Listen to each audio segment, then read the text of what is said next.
Reading ನಿಮಗೆ ಅನ್ವಯಿಸಿದೆ ಅಥವಾ resonate ಆದರೆ ಮಾತ್ರ ತೊಗೊಳ್ಳಿ, ಇಲ್ಲಾಂದರೆ ಬಿಟ್ಬಿಡಿ. ಇದು ಒಂದು ಜನರಲ್ ರೀಡಿಂಗ್ ಮಾತ್ರ ಆಗಿರುತ್ತೆ. ಫಸ್ಟ್ ಕಾರ್ಡ್ ನನಗೆ ಏಸ್ ಆಫ್ ಕಪ್ಸ್ ಬಂದಿದೆ.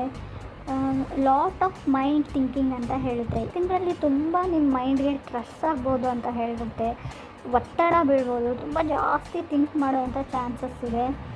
ಆ ಥಿಂಕಿಂಗಲ್ಲಿ ನಿಮಗೆ ಏಸ್ ಆಫ್ ಕಪ್ಸ್ ಅಂದರೆ ಏನು ಹೇಳುತ್ತೆ ಅಂದರೆ ರಿಲೇಷನ್ಶಿಪ್ ಹೇಳುತ್ತೆ, ಲವ್ ಯುವರ್ ಸೆಲ್ಫ್ ಅಂತ ಹೇಳುತ್ತೆ, ನಿಮ್ಮನ್ನು ನೀವು ಪ್ರೀತಿ ಮಾಡಿ ಅಂತ ಹೇಳುತ್ತೆ. ಮೆಸೇಜ್ ಆಫ್ ಲವ್ ಅಂತ ಹೇಳ್ತೀನಿ ಏಸ್ ಆಫ್ ಕಾರ್ಡ್ಸ್ಗೆ. ಯಾರಾದರೂ ಟೆಕ್ಸ್ಟ್ ಮಾಡ್ಬೋದು, ನಿಮಗೆ ಟೆಕ್ಸ್ಟಲ್ಲಿ ಪ್ರಪೋಸ್ ಮಾಡ್ಬೋದು, ಅಥವಾ ನೀವು ಯಾರ್ದಾದ್ರೂ ಪ್ರಪೋಸಲ್ನ ಅಂದರೆ ಬೇರೆ ಯಾರ್ದೋ ನಿಮ್ಮ ಫ್ರೆಂಡ್ ಪ್ರಪೋಸಲ್ನ ನಿಮ್ಮ ಫ್ರೆಂಡ್ ಮುಂದೆ ಹೇಳ್ಬೋದು. ಅವ್ರು ನಿಮ್ಮನ್ನು ಇಷ್ಟಪಡ್ತಾ ಇದ್ದಾರೆ ಅಂತ ನೀವು ಹೇಳ್ಬೋದು, ಅವ್ರಿಗೆ ಹೆಲ್ಪ್ ಮಾಡ್ಬೋದು ಅಂತ ಕೂಡ ಕಾರ್ಡ್ ಹೇಳುತ್ತೆ. Second card page of pentacles ಬಂದಿದೆ. ನಿಮ್ಮ ಜೊತೆ ಮಾತಾಡೋಕ್ಕೆ ಯಾರಾದರೂ ರಿಫ್ಯೂಸ್ ಮಾಡ್ಬೋದು, ಮಾತಾಡದೇ ಇರ್ಬೋದು ಅಂತ ಕಾರ್ಡ್ ಹೇಳುತ್ತೆ. ಬಟ್ ನೀವು ಯೋಚನೆ ಮಾಡ್ತಾ ನಿಮಗೆ ಒಳ್ಳೊಳ್ಳೆ ಐಡಿಯಾಗಳು, ಗ್ರ್ಯಾಂಡ್ ಐಡಿಯಾಸ್ ಬರೋಂಥ ಚಾನ್ಸಸ್ ಇದೆ. ಸೊ ಕೆಲವ್ರಿಗೆ ನಾವು ತುಂಬ ಹಣ ಕೂಡ ಖರ್ಚು ಮಾಡ್ತೀರಾ, ತುಂಬ ನಿಮಗೆ ಒಂದು ಊರಿಂದ ಒಂದು ಊರಿಗೆ ಬಂದಿರ್ಬೋದು, ಒಂದು ಪ್ಲೇಸಿಂದ ಒಂದು ಪ್ಲೇಸಿಗೆ. ಫುಡ್ಡಲ್ಲಿ ತುಂಬ ಸ್ಪೈಸಿ ಅಂತ ಅನಿಸ್ಬೋದು, ತುಂಬ ಖಾರವಾಗಿದೆ ಅಂತ ಅನಿಸ್ಬೋದು ಅಡುಗೆ ಐಟಮ್ಸ್ ಆಗಿ. ಸೊ ತಿನ್ನೋಕ್ಕಾಗದೇ ಇರ್ಬೋದು, ಅಥವಾ ಬಾಯಿಯಲ್ಲಿ ಕೆಲವ್ರಿಗೆ ಬಾಯಿ ಹುಣ್ಣು ಅಂತ ಹೇಳ್ತೀವಿ, ಆ ಥರ ಆಗ್ಬೋದು.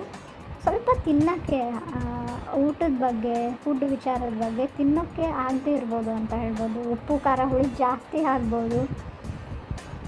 ಸೊ ಸಾಲ ಮಾಡಿಬಿಡಿ, try not to take loan ಅಂತ ಹೇಳುತ್ತೆ ಕಾರ್ಡು. ಅಂದರೆ ನೀವು ಸಾಲ ಮಾಡಬೇಡಿ ಅಥವಾ ಯಾರಿಗಾದ್ರೂ ನೀವು ಹಣ ಕೊಡಬೇಡಿ, ಎರಡರಲ್ಲೂ ಇದು ಅನ್ವಯಿಸುತ್ತೆ. ಮೇ ಬಿ ನೀವು ತುಂಬ ದಿನಗಳಿಂದ ಸೇವ್ ಮಾಡಿ ಹಣ ಇಟ್ಟಿರ್ಬೋದು, ಅದನ್ನು ಸಡನ್ನಾಗಿ ಓವರ್ ಸ್ಪೆಂಡ್ ಮಾಡಿಬಿಡಿ, ಎಲ್ಲ ಹಣ ಖಾಲಿ ಮಾಡ್ಬೋದು ಅಂತ ಕೂಡ ಕಾರ್ಡ್ ಹೇಳುತ್ತೆ. ಮೇ ಬಿ ನಿಮ್ಮ ಮೇಕಪ್ಗೆ, ಬ್ಯೂಟಿಫಿಕೇಷನ್ಸ್ಗೆ, ಸಮಥಿಂಗ್ ನಿಮ್ಮ ಮೇಕ್ ಓವರ್ಗೆ ಅಂತ ಹೇಳುತ್ತೆ. Serums, products, self care, skin care ಪ್ರಾಡಕ್ಟ್ಸ್ನ ಆರ್ಡ್ರ್ ಮಾಡ್ಬೋದು.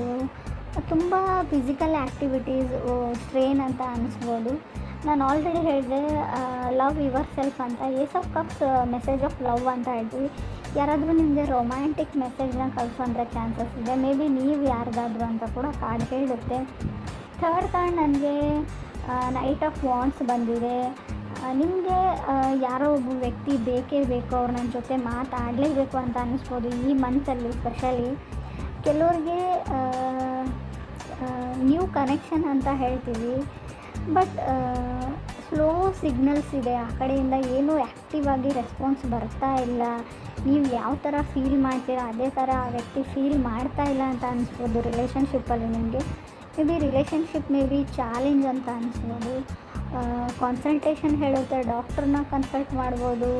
ಮೇ ಬಿ ಪ್ರೆಗ್ನೆಂಟ್ ಆಗಿರ್ಬೋದು, ನೀವು ಗೈನೋನ ಕನ್ಸಲ್ಟ್ ಮಾಡ್ಬೋದು ಅಂತ ಕೂಡ ಹೇಳುತ್ತೆ. ಲಾಟ್ ಆಫ್ ಮನಿ ಅಂತ ಹೇಳುತ್ತೆ. ಅದರ ಅರ್ಥ ಏನು ನಿಮ್ಮ ಹತ್ರ ಹಣ ಬರ್ತಾ ಇದೆ ಅಂತ ಅಲ್ಲ, ಮೇ ಬಿ ನೀವು ಹಣ ಖರ್ಚು ಮಾಡ್ತಾ ಇರ್ಬೋದು. ಎರಡೂ ಥರ ತೊಗೊಳ್ಬೋದು ಇದನ್ನು. ಇನ್ನೂ ಕೆಲವ್ರಿಗೆ ನಾನು ಸಿಕ್ಸ್ ಆಫ್ ಪೆಂಟಿಕಲ್ಸ್ ಇದೆ ನನಗೆ ಫೋರ್ತ್ ಕಾರ್ಡು. ಕೆಲವ್ರಿಗೆ ಸಿಕ್ಸ್ ಆಫ್ ಪೆಂಟಿಕಲ್ಸ್ನ ಏನು ಹೇಳ್ತೀವಿ, ಹಣಕಾಸಿನ ಬಗ್ಗೆ ಹಣ ಕಮ್ಮಿ ಬೀಳ್ಬೋದು ಅಂತ ಹೇಳ್ಬೋದು.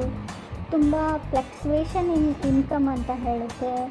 ಎಷ್ಟು ದುಡ್ಡು ಬರುತ್ತೆ ಅಷ್ಟು ಚಾಲೆಂಜಸ್ ಜಾಸ್ತಿ ಆಗುತ್ತೆ ಲೈಫಲ್ಲಿ ಅಂತ ಕೂಡ ಕೆಲವ್ರಿಗೆ ನಾನು ಹೇಳ್ತೀನಿ. ಕೆಲವ್ರಿಗೆ ಅನಿಸ್ಬೋದು ದುಡ್ಡೇ ಇಲ್ಲ ಯಾವ ಚಾಲೆಂಜಸ್ಸು ಅಂತ, ಬಟ್ ಯಾರಿಗೆ ಅನ್ವಯಿಸುತ್ತೆ ಅವ್ರು ತೊಗೊಳ್ಳಿ, ಪಿಕ್ ಮಾಡ್ಕೊಳ್ಳಿ ಅಂತ ಹೇಳುತ್ತೆ. ಲಾಸ್ಟ್ ಕಾರ್ಡ್ ನನಗೆ ಲವರ್ಸ್ ಕಾರ್ಡ್ ಬಂದಿದೆ. ಸೋಲ್ ಕನೆಕ್ಷನ್ ಅನ್ನೋ ಕನೆಕ್ಷನ್ ನಿಮ್ಗೆ ಸಿಗ್ಬೋದು. ಸೊ ಅಥವಾ ನೀವು ಸೋಲ್ ರಾಹು ಇರೋದ್ರಿಂದ ಒಂದು ಹೊಗೆ ಥರ ಅಂತ ಹೇಳ್ತೀವಿ, ಎಲ್ಲ ಇಲ್ಯೂಷನ್ಸ್ ಅಂತ ಹೇಳ್ತೀವಿ. ಯಾವುದು ನಿಮ್ಮ ಸೋಲ್ ಕನೆಕ್ಷನ್ ಅಂತ ಅಂದ್ಕೊಂಡು ನೀವು ಮದುವೆ ಆಗಿದ್ರು, ರಿಲೇಷನ್ಶಿಪ್ಪಲ್ಲಿದ್ದರು, ಅದೇ ನಿಮಗೆ ಇವಾಗ ಮಿಸ್ ಮ್ಯಾಚ್ ಆಗಿದೆ, ನಾನು ರಾಂಗ್ ವ್ಯಕ್ತಿನ ಚೂಸ್ ಮಾಡ್ಕೊಂಡಿದ್ದೀನಿ ಅಂತ ಕೂಡ ಕೆಲವ್ರಿಗೆ ಅನ್ನಿಸ್ಬೋದು. ಯಾಕೋ ಸರಿ ಬರ್ತಾ ಇಲ್ಲ, ನಾವು ಜೊತೆಗಿರೋಕ್ಕಾಗ್ತಾ ಇಲ್ಲ ಅಂತ ಅನ್ನಿಸ್ಬೋದು. ನಿಮಗೆ ಕೆಲವೊಂದು ಕ್ವಶನ್ಗಳು ತುಂಬ ವರ್ಷದಿಂದ ಕೆಲವು ಪ್ರಶ್ನೆಗಳು ನಿಮ್ಗೆ ಏನಾದರೂ ಕಾಡ್ತಾ ಇದ್ದರೆ ಅದಕ್ಕೆ ನೀವು ಉತ್ತರನ ಈ ತಿಂಗಳಲ್ಲಿ ಹುಡುಕೋತೀರಾ ಅಂತ ಕೂಡ ಕಾರ್ಡ್ ಹೇಳ್ತಾ ಇದೆ. ಆಲ್ ದ ಬೆಸ್ಟ್ ಹೇಳ್ತೀನಿ, ನಿಮ್ಗೆಲ್ರಿಗೂ ಒಳ್ಳೆಯದಾಗಲಿ.